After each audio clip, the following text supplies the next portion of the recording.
வலையொலி தமிழுறவுகளே வணக்கம்.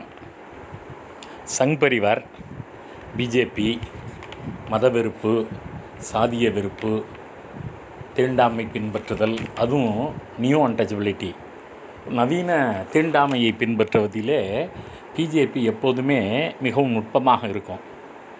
இந்த பிஜேபி, சங் பரிவார் இவர்களுடைய அரசியலை நாம் ஈரோட்டு கண்ணாடி போட்டுக்கொண்டு பார்த்தால் மட்டுமே நமக்கு புரியும்.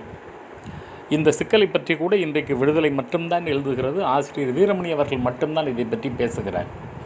நண்பர்களே, இந்த 17வது மக்களவை தேர்தல் முடிந்து கடந்த 24, 25, 26 நாட்களிலே அந்த தற்காலிக மக்களவைத் தலைவராக பத்ருஹரி மஹ்தாப் என்கிற ஒடிசாவை சார்ந்த கட்டாக் தொகுதியினுடைய நாடாளுமன்ற உறுப்பினர் தேர்ந்தெடுக்கப்பட்டார். அவர் 1998 நாடாளுமன்ற உறுப்பினராக இருக்கிறார். கிட்டத்தட்ட 7 முறை இருக்கிறார் என்கிற கணக்கு வருகிறது. இவர் ஏற்கனவே அந்த பிஜு ஜனதா தளத்திலிருந்து பிஜேபிக்கு கட்சி தாவலாக வந்தவர். பல்வேறு நாடாளுமன்ற கணக்கு குழு உறுப்பினராகலாம் பல்வேறு நிலைகளிலே பணிபுரிந்திருக்கிறார். அதில் ஒன்றும் சிக்கல் இல்லை. இவருடைய இந்த நியமனத்தை எதிர்த்து ஜெயராம் ரமேஷ் அவர்கள் ஒரு பெரிய அறிக்கை விட்டிருக்கிறார்கள். இவர்கள் எப்போதுமே தாழ்த்தப்பட்ட பட்டியலின மக்களுக்கு எதிரானவர்கள் என்கிற கருத்தை சொல்லி இவருடைய அந்த நியமனத்தை எதிர்த்திருக்கிறார்கள். 3 நாள் தானே விட்டுவிடலாமே என்று மேம்போக்காக நாம் அதை கருதக்கூடாது. இந்திய பெருநாட்டினுடைய எதிர்க்கட்சி தலைவராக இருக்கிற மதிப்புமிகு ராகுல் அவர்கள் கூட நாட்டை ஆள்வது மனுஸ்கிருமதி இல்லை, அரசியல் சாசனம். இந்த காங்கிரஸுக்காரர்கள் ஒரு குறியீடாக இந்த அரசியல் சாசனத்தை கையில் எடுத்துக்கொண்டு சென்றதையும் இந்த செய்தியின் பின்னால் நாம் நுணுக்கமாக கவனிக்க வேண்டும். இன்னும் சொல்லப்போனால் திருவள்ளூர் நாடாளுமன்ற உறுப்பினர் சசிகாந்த் செந்தில் அவர்கள் ரொம்ப நுட்பமாகவே அங்கே குரல் எழுப்பினார். சிறுபான்மையினர்கள், ஓபிசி, எஸ்சி, எஸ்டி பிரிவினரை நசுக்காதே என்கிற குரலை அங்கே அவர் எழுப்பினார். அந்த குரலுக்கு பின்னாலே ஒரு நுட்பமான அரசியல் ஒளிந்து கிடக்கிறது என்பதிலே ஒரு உரிமை குரல் ஒளிந்து கிடக்கிறது என்பதையும் நாம் கவனத்தில் கொள்ள வேண்டும். ஏன் நாம் அப்படி கவனத்தில் கொள்ளுகிறோம்? மத வெறுப்பு என்பது பச்சையாக இவர்கள் பின்பற்றுகிற ஒரு கொள்கை. பெயருக்காக கூட ஒரு இஸ்லாமியரை நாடாளுமன்ற உறுப்பினராக்க அவர்கள் தயாராக இல்லை. பெயருக்கு கூட ஒரு இஸ்லாமியரை அவர்கள் அமைச்சராகவோ, கிறிஸ்தவரை ஒரு அமைச்சராகவோ ஏற்றுக்கொள்வதற்கு அவர்களுக்கு எந்த காலத்திலும் மனம் வராது. காரணம், அவர்கள் மதவெறுப்பு அரசியல் நடத்துபவர்கள். அது ஒரு ஓரமாக இருக்கட்டும். நாடாளுமன்ற மரபுகள், ஜனநாயக மாண்பு, இவையெல்லாம் இந்திய நாட்டில் 1947 நாம் விடுதலை பெற்றதிலிருந்து பின்பற்றப்படுகிற ஒன்று. அதற்கு முன்னாலே உள்ளாட்சியிலேயும் பின்பற்றப்படுகிற ஒன்று. என்ன மாண்பு இங்கே சீரழிக்கப்பட்டிருக்கிறது?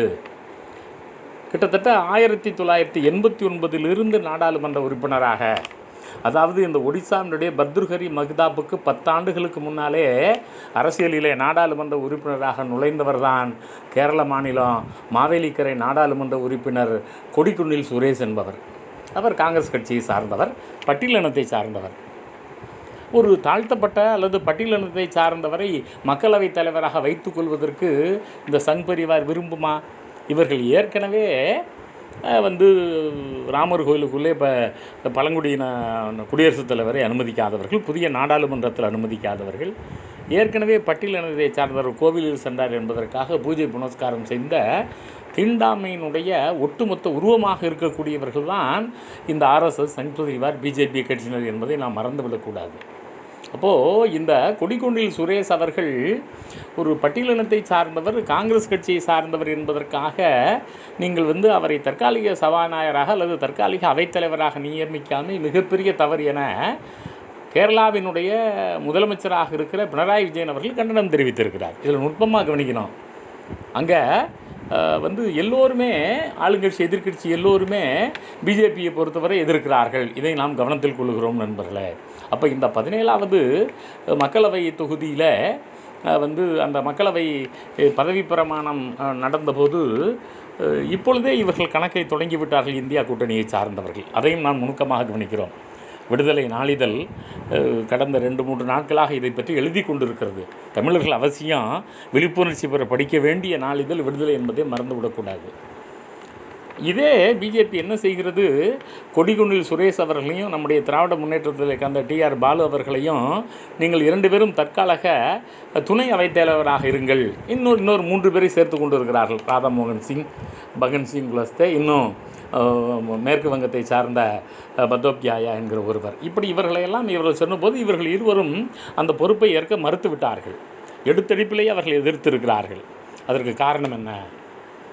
இந்த கொடிக்குன்னி சுரேஷ் அவர்களுடைய 10 ஆண்டு நாடாளுமன்ற நுழைவு மூப்பை இவர்கள் புறந்தள்ளிவிட்டு இந்த பத்ருஹரி மஹ்தாப் அவர்களை வேண்டுமென்றே நியமிக்கிறார்கள். இதுதான் நாம் நவீன தீண்டாமை என்கிறோம். இதுதான் தந்தை பெரியார் நமக்கு சொல்லித் தந்தது. இது நுட்பமாக கவனிக்கிறோம் நண்பர்களே. இதில் மிக நுணுக்கமாக கவனிக்க வேண்டியது, அவர்கள் விளக்கம் தராமலே கடந்து செல்வார்கள். அது எப்போதுமே அவர்களுக்கு மரபு. விளக்கம் தராமலே கடந்து செல்வது என்பது ஒரு விதமான அரசியல் உத்தி நண்பர்களே. அது மட்டும் இல்லை, நாடாளுமன்றத்தில் இருந்த காந்தியாருடைய சிலை, அம்பேத்கருடைய சிலை, இவற்றையெல்லாம் வேறு இடத்துல கொண்டு போய் போட்டிருக்கிறார்கள்.